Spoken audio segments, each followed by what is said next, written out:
What's happening with the league's decision to appeal Sue Robinson's 6-game suspension for Watson or leave it the way it is? Rich, I expect an appeal to be filed before the deadline. Whenever the specific deadline is, I think they're going to file it. And I think what they're going to do, because Judge Robinson made findings of fact, and those are the only things that she does that are binding on the commissioner. Those findings of fact are he did it. And that gives the commissioner everything he could want or need to say, I appreciate your decision to suspend him 6 games. I disagree with it. I'm going to suspend him for the whole season, or whatever he chooses to do. I think she's given him the blueprint, the roadmap, and the green light to do whatever he wants to do on appeal. I expect the appeal to happen, and I expect the suspension to be increased, and I wouldn't be surprised if it was a full season because that's what they asked for.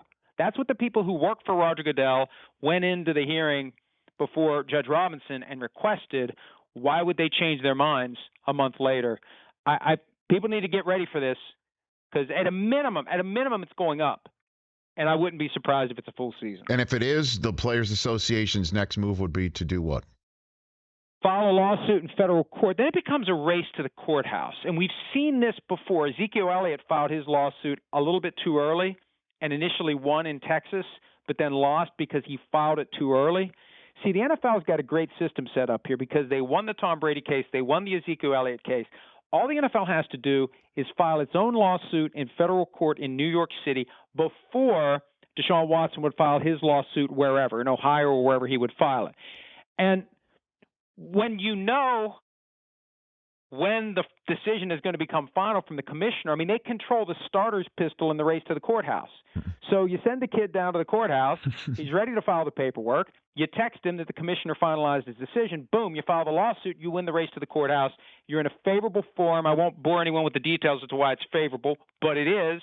And then the NFL wins. And, Rich, at the end of the day, judges don't like to get involved when labor and management have come up with a procedure for resolving complaints like this. And the union agreed that the commissioner has final say. What can you do? What can you do? The union agreed to it.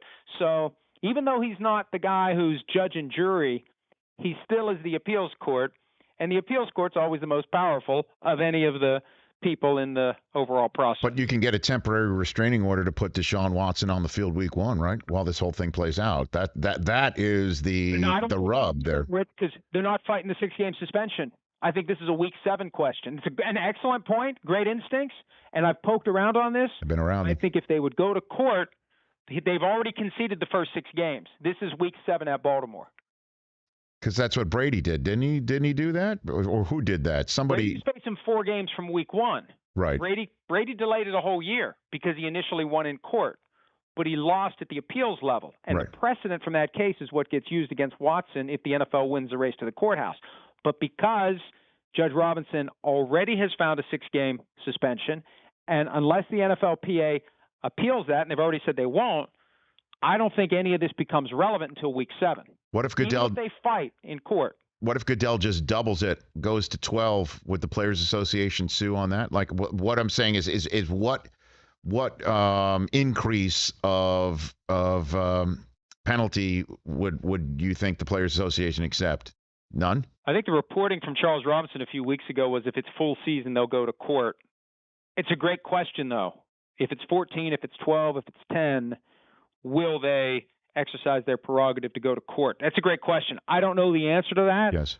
But I would assume there's a number short of 17 that would cause them to say, let's not reinforce the bad precedent that we already have in New York and in the appeals court that controls New York that makes it harder for us to win if and when we ever have to take these cases to court. Maybe they just step aside and take it. But you're right. There's a number between 6 and 17 where they quite possibly would say we just want this to be over, and we're not going to spend the time because at the end of the day they're probably going to lose anyway.